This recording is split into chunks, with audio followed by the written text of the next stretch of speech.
You ask Tiger to calculate. This deals with finding the midpoint between 2 points. The midpoint between the 2 points is -7.5, -28.5.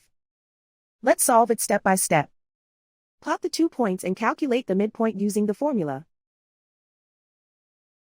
The coordinates of point 1 are, x1 equals -29, y1 equals 9.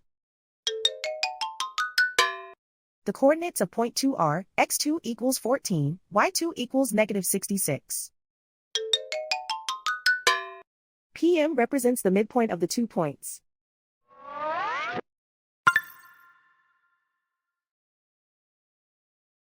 Use the x values in the midpoint formula to find the midpoints x. x1 equals -29.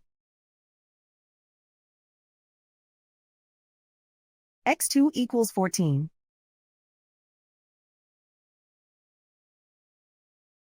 Simplify the arithmetic.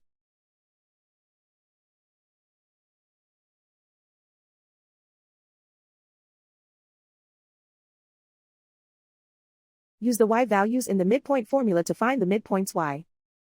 y1 equals 9.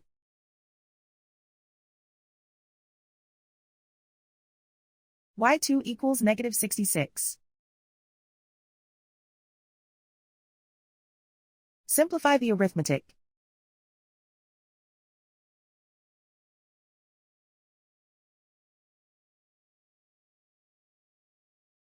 And so, the midpoint is -7.5, -28.5.